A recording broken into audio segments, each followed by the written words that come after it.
do some walnut blasting, so we better open the hood. Alright, let's see here. Which one was it? Was it that one? Or was it the other lever? I forget. Hang on. Well, yeah, I don't know how I'm gonna get to the intake valves. Hang on, let me try the other lever. I swear it was that one right there. And you didn't have to push it, so before I must have pushed it in. So I'll just pull it again. And then there's two under here too. So I don't know. Maybe it's oh yeah, I remember. Okay. Now this is making a lot more sense to me. Alright. Okay. So it's that way. Not that way. See, you won't do it with the hood up, but yeah. So you go that way, and then yeah. Then now you're ready to walnut blast. Is everybody done with my corny jokes? Okay. Now we can move on. Welcome to walnut blasting. I will be your host. Okay. Yeah. So this intake comes off pretty easy. This car already doesn't have an engine cover. You guys know that. See, I've got the catch can that I talked about removed. I left that guy. I just took the hoses off. This guy doesn't get a lot of action, which is okay. You know, it was cool. That hose, when I pulled it off before the main intake hose, was completely, the bottom of it had a ton of schmoo in it. I'm guessing from when that was plugged, it was coming through the clean air side because it had nowhere to go, and the cat was plugged, so it was making tons of back pressure and probably blow by, and the rings weren't being rings anymore because where else is it going to go? So hopefully we averted a crisis. So left that guy in there. You can leave the air box. This catch can setup's kind of cool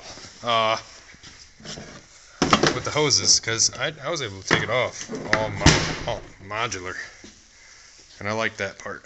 Let me turn it around like it's in the car. Okay. So see that? Quick disconnect, brake booster. Got your, I'm thinking brake booster supplement, a vacuum pump hose, and then catch can, one bolt. Obviously I took that can off and dumped it. And I'm gonna extend this hose. I gotta do an engine mount on this. It's got the chronic engine mount problem that the 3.6 also has on the transverse engines anyway, especially the Acadia, Enclave, Outlook, Traverse, you know, big bubble cars. The oil filter, such a good design that, one, you got to take it off from up top, unless someone's magic and knows a way that I don't know. And then what's it do? Oh, it pours right on that engine mount right there. So that's cool. It's supposed to not do that, but with the tray underneath, but it still does. And then there's an update where they have you put a washer between the bracket of the engine and the engine mount. They say that it doesn't transfer as much heat. I don't know what kind of thermal washer they're using, but I'm gonna entertain it. I'll see what it costs at GM. If it's like $6 for what the repair is, I'll get it from the GM store, you know, GM dealer, but I do have a part number for it.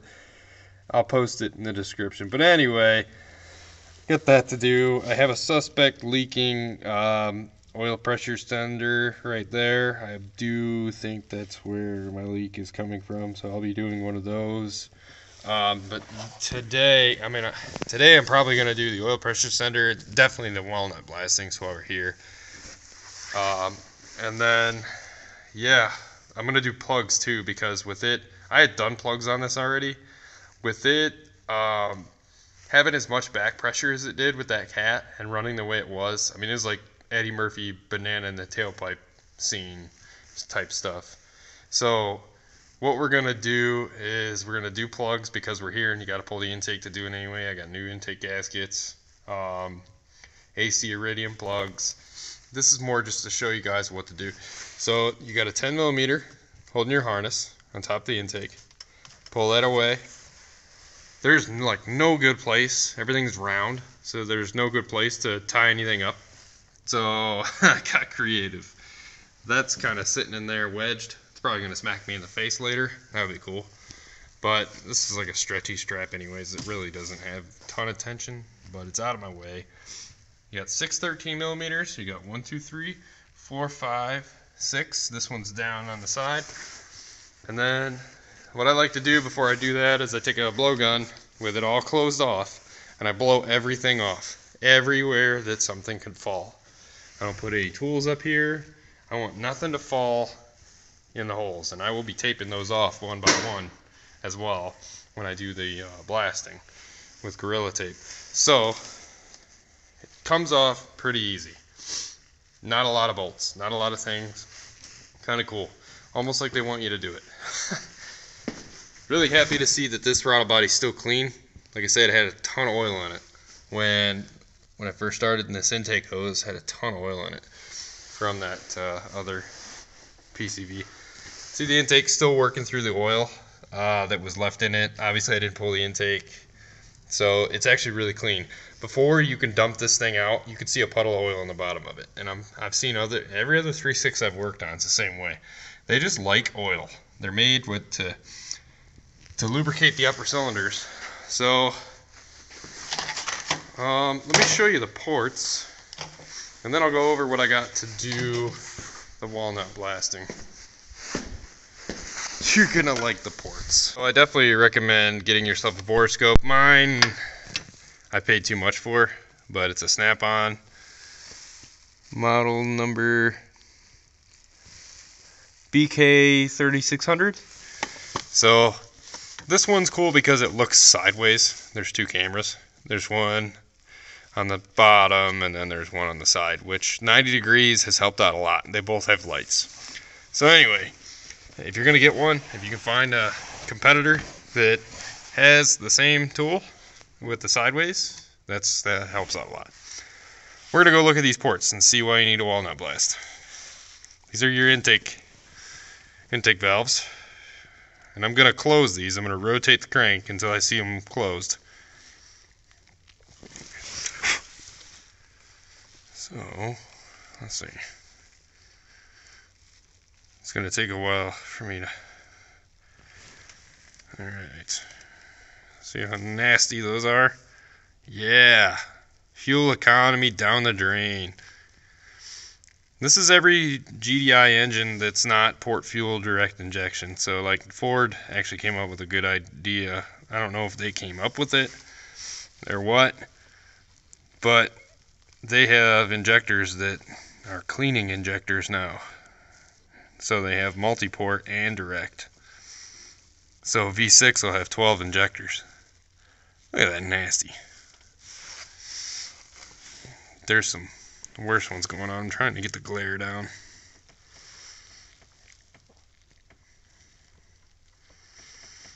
If I knew how to drive this thing. Okay.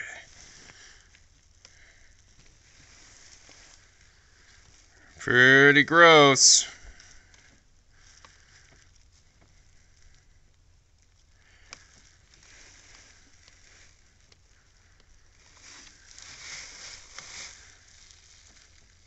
Oh yeah.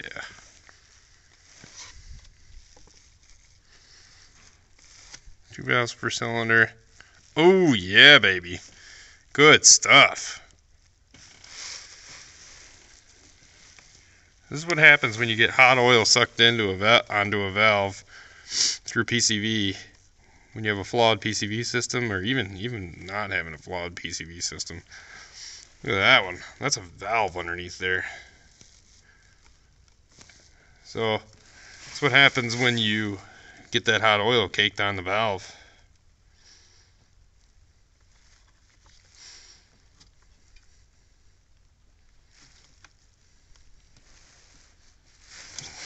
And I've seen, you know, you might say, oh, well, maybe the engine has problems. Maybe it does, high miles. But consistently, I've seen this happen as early as 60,000 miles on a 3.6.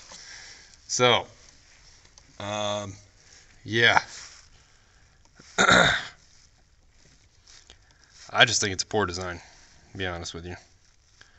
So the hope is that the whole port will be clean and it'll just be nice. I'm going to get my flashlight. We could probably see it with my flashlight. Oh no. Oh no. Did I lose it? Nope, different pocket. That's all the bolts you need to take out.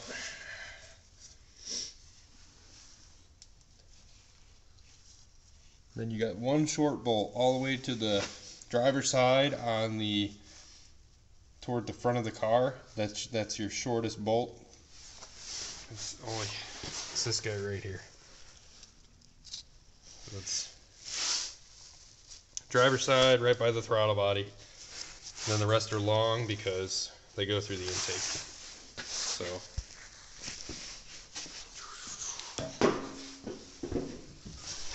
okay, let's see.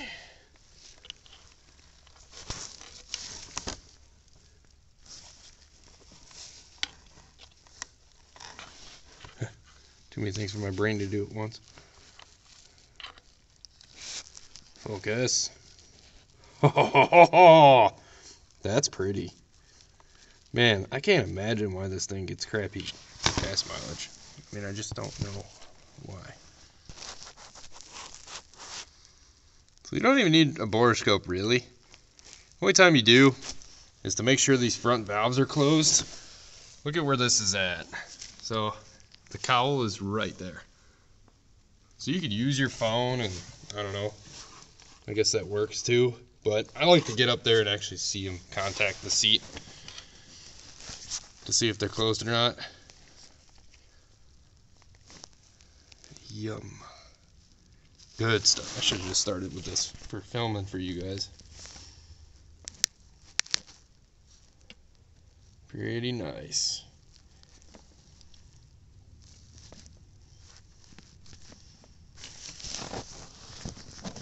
You know, I wonder. I gotta ask. I wonder what DD Speed Shop thinks about this. DD Speed Shop, DD Speed Shop, DD Speed Shop, as I hear. So here's what I have to do the walnut blasting. I got my little shop vac attachment for the intake port. It's got a hole for the blaster. I got Harbor Freight blaster, 50-pound spot blaster kit. Then obviously this isn't gonna fit in the hole for that. So I got some windshield washer tube that I'm gonna stretch over it. Well, radiator overflow tubing, whatever. Stretchy rubber hose, and I'll put down there so they can meet the valves. Turn the vacuum on and let her rip. Then I bought that from Harbor Freight as well. Blaster's like $35. This is like $25 for all that media. Fine, 24 grit. And then we got 6-liter head gaskets and a DT 590 head gasket, I think that was. So, yeah. You need those as well.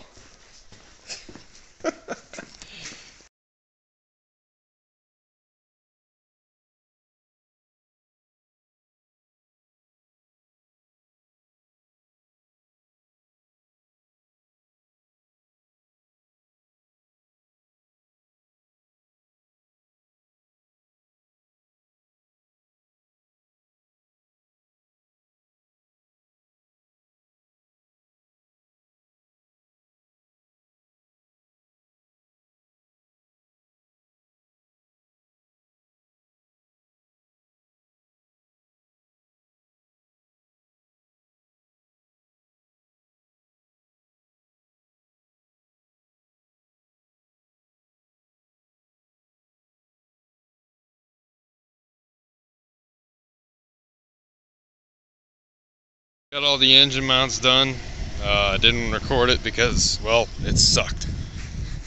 But that's done. The sensor is in. I did put a little bit of air pressure, not much, through the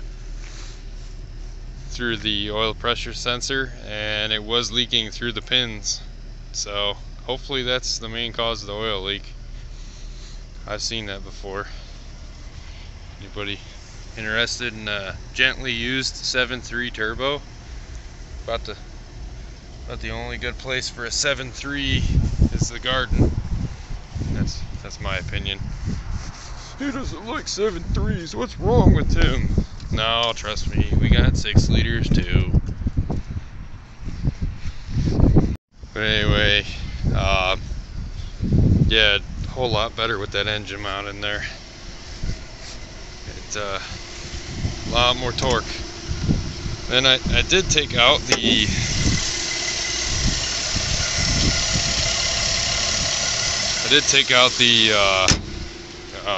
foam underneath the intake manifold, the sound deadener for the injectors. I don't hate it. It's not terrible. It was soaked in oil, or not oil, but cleaner and stuff like that, and I just find it's a lot nicer without it.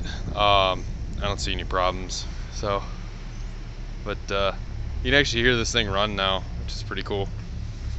But yeah, the walnut blasting really helps, and those engine mounts are great. I'll tell you, they're not all three, like the 2 lowers and then in the upper torque strut over here, they're fine. Driver's side transmission mount, I'll never do another one. That is absolute BS. You have to take the bracket off the top of it. They tell you that in all data. Oh, just take the bracket off the top. Oh, simple. No, not simple. Because they didn't design that very well. I don't even know how I got it back together. I mean, I do. It was fighting. I fought that thing. They put a bolt right behind the motor mount. They put a bolt, or the transmission mount. They put a bolt right behind it for that bracket. So you get all the bolts except for that one bolt. And you have to like do some things I'm not proud of to get that bolt out. It involves swivels, and you can't get a wrench on it. I mean, if you can, you're Houdini. Maybe a stubby, but you're not breaking that loose. Don't recommend that one. If it's bad, that one wasn't even bad. It was a completionist thing. I had to do it because I had the mount. So yeah. Also got a flower.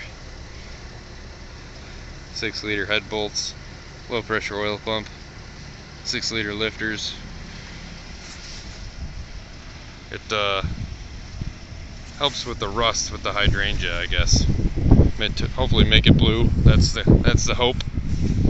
This is also I'm gonna do a plug and play JS alarm remote start if you guys want to see it. And lug nuts. It has capped lug nuts, and they are awful.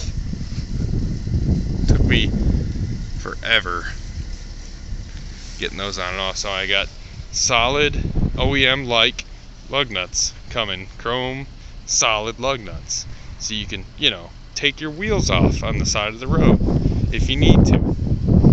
And they are factory size, 22 millimeter 7/8, so it'll fit the lug wrench, which is good. But yeah, I still don't like these cars. Still really don't like these cars. But I guess if you're looking at one good side, it does have a belt-driven water pump, not a timing chain-driven water pump. So I mean, that's pretty cool. Ford. But alrighty, have a good one.